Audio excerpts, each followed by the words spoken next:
Welcome back to our YouTube channel. I'm Christine Pollack, Marketing Director of Pudding River Wine Cellars.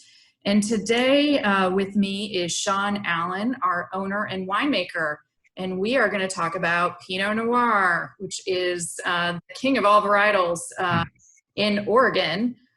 So Sean, good to see you. And before we get started talking about Pinot, why don't we talk a little about your background as a winemaker, because you haven't been a winemaker your whole career. So why don't you give us a little perspective? Sure. Hi, Chris. How are you doing? Good. Good. Yeah, I've been making wine for probably 20 years now, but commercially about 16 years. And before that, I had a career as an engineer. So I worked about 15 years as a mechanical engineer. And my favorite hobby was to travel to wineries and taste wine and consume wine. So that's kind of how I got the bug for getting into the wine industry. But I did go back to school for a couple of years. I learned viticulture from our local Chemeketa community college. And I took a year of viticulture and I took a year of winemaking studies. And then we planted a vineyard, and our first vintage off of that vineyard here was in 2006. And we made our first commercial wines that year. And I had just finished courses that fall from the community college. So I was ready. And so yeah, that's how I got started, at least. Yeah. So wine as a hobby is a great hobby to have. That's how I got involved with working with you. I also have a full-time career, which is government relations here in Washington, D.C. So wine is certainly fun hobby to have. And maybe I'll eventually make it a career. So let's get into Pinot Noir a little more. I think that there's certainly a lot of Pinot production in Oregon, and a lot of folks are familiar with Pinot Noir kind of as the go-to medium-bodied wine that you can find at your wine store or grocery store. As I have gotten to know Oregon Pinots more, there are so many different complexities, different tastes. And so why don't, your background both as a wine grower and a winemaker, or grape grower and a winemaker, talk about those aspects, Pinot Noir. Sure. Yeah. Like I said, my career as an engineer was in Washington State. So my introduction to wine was really like Cabernet and Merlot up there. I really fell in love with Cabernet up there. But my parents-in-law bought this property here in Salem, Oregon, in the heart of the Willamette Valley about 22 years ago. And I started tasting Pinot Noir from the area, and I really fell in love with it. It's a very different wine than Cabernet, but it's got so much complexity to it. It's got great length and a lot of character. So it is king here, especially in the Willamette Valley, here, this north part of Oregon. I think 60+% of our vineyards are Pinot Noir grapes. And so we planted Pinot Noir on our site. So we planted 3 acres of Pinot Noir here in 2004.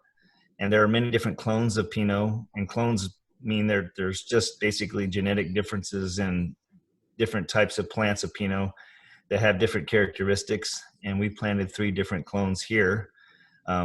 One's more of a Burgundy styled clone from France, Pommard. The other 2 are more relatively newer clones, which are known for color and more of a blackberry note to the wine. So that's what we planted here. So it's pretty fascinating to be able to work with the clones. And there's interest right there alone in not only just Pinot Noir, but also the little clones that make them all up. But Pinot Noir is a fascinating grape. It's much harder to grow. Probably one of the hardest wine grapes to grow, mainly because it's a small cluster. It's very tight together. It's got a thin skin, and it makes it susceptible to rot.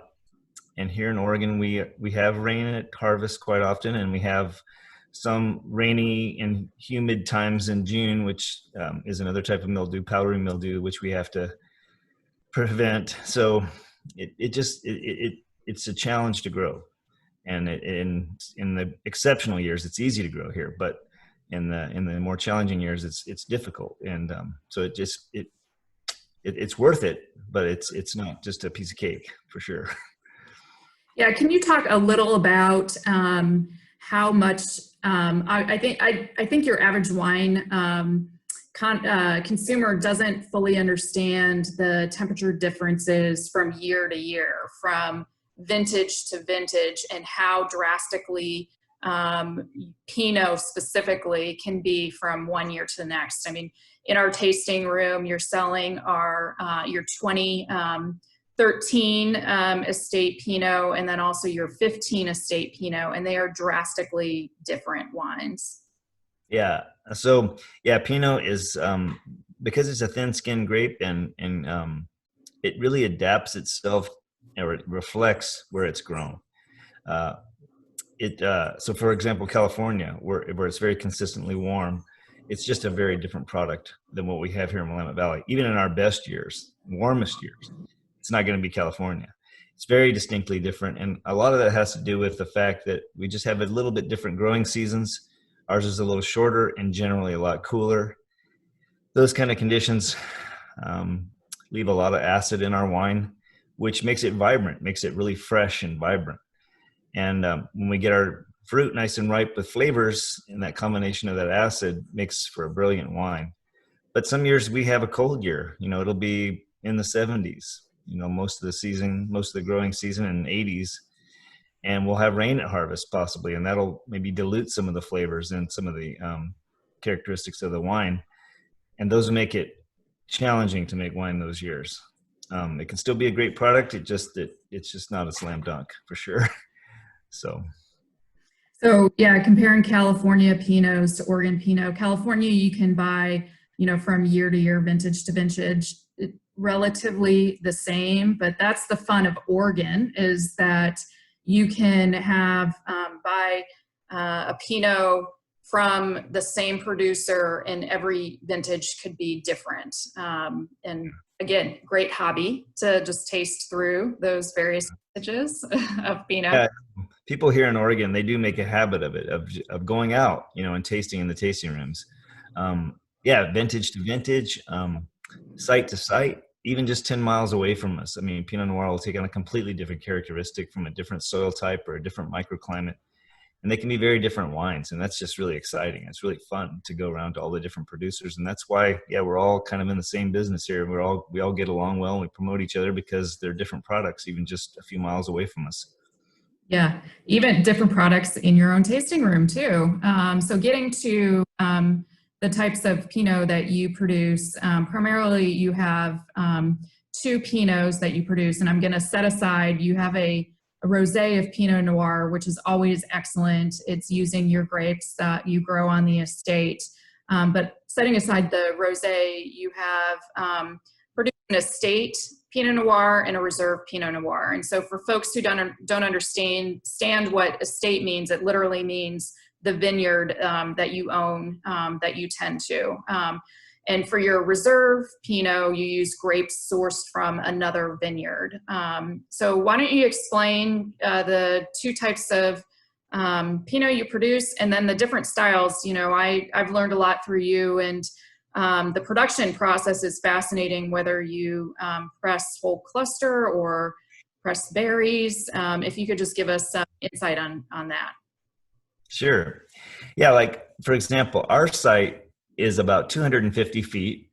It's a clay soil, so the lower you go on the soils around here, around the hills around here, it's a bit more clay. It's weathered and older soil. And it tends to be pretty fertile. So the grapes tend to be larger clusters, larger berries, which gives a little less color because the white juice inside the berry has to have contact with the skin to get its color. If you have a bigger berry, you have a lot more white juice, so you tend to have a little lighter color. So that's our estate here, and it's a beautiful wine. It's just it is a lighter in character wine, and it's very food friendly. Our reserve wine is at a different site. It's a site at 800 feet. So it's up on the foothills of the Cascade Mountains here. It's very cold up there. It's much cooler than our valley floor down here. And also it's windy. And so the grapes clusters are smaller. The berry skins are thicker, and it makes for a more colored and more flavorful wine. So that's fun thing about working here is we can source different fruits, and we can make very different products from the same Pinot Noir grape. And I think that our reserve is probably a flagship grape for Oregon. That's what Oregon aspires to, and does very well. And that's why we have such a great reputation. So it was fun to make that wine, and we don't make a lot of it, but it's a very good wine too. So they're both good products for sure. Yeah. Hence the reserve. So your reserve, 14 reserve that you're selling in the tasting room and online right now has gotten a 3 times double gold. So for rankings of wine competitions, that is the top. And it's fantastic, and it's reflective of it. And not to preview anything, but your 16 is also one of my favorites. I know it's going to be a little while for that to be released, but your 16 reserve is excellent too. So touch a little upon the actual process of how you press, and when, what's the difference between a whole cluster press versus berry? Yeah, usually the grapes are destemmed, so they're run through a machine that separates the skins, or in the whole berries basically, from the stems.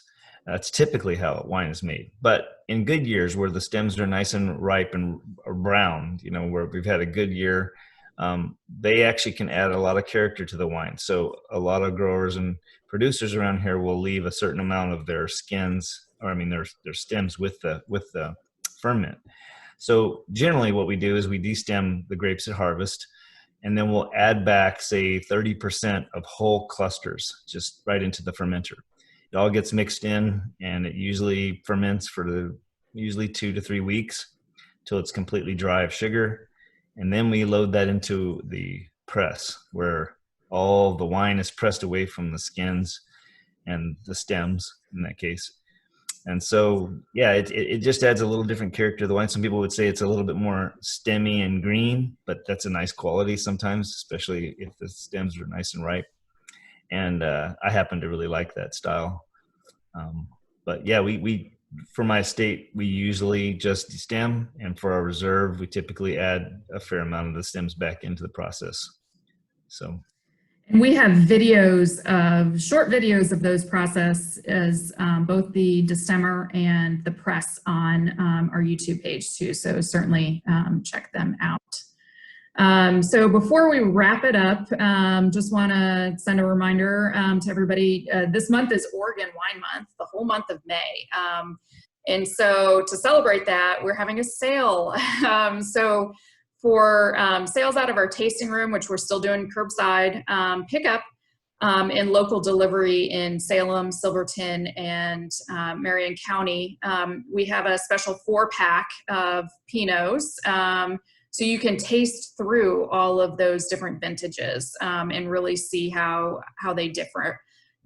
And then also available in the tasting room and online in our online store, we have a 6-pack mix. So you can pick and choose between 3 different Pinots, 3 different Chardonnays, mix it up. And that's also a discount of 15%, just like the 4-pack, and it comes with free ground shipping for the lower 48 states. So it's a good introduction to Sean's wine and Oregon Pinots and Chardonnay too, which is excellent in Oregon. It does not taste, we'll have to do a separate video on that, does not taste like your traditional kind of California oaky Chardonnay. So anyway, and we hope that the tasting rooms in Oregon can open up soon. But Sean, why don't you explain a little? I know you're doing a little work in the tasting room to revamp it.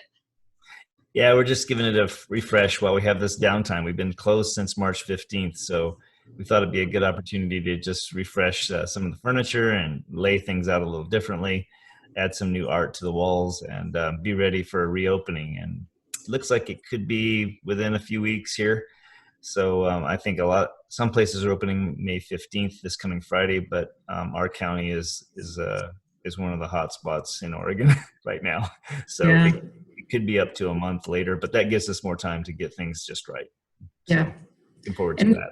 And we also have a brand new patio, which just was finished around Labor Day last year, but this would have been the first full season to take advantage of the outdoor seating. Maybe that'll come a little before full tasting room opens, but it's a great spot. Certainly very great to grab a glass of rosé, sit out there, or any of your white wines too that are nice patio sippers. Well, thanks, Sean, and thanks everybody for tuning in. We appreciate it. Cheers. Thank you. See ya. Cheers.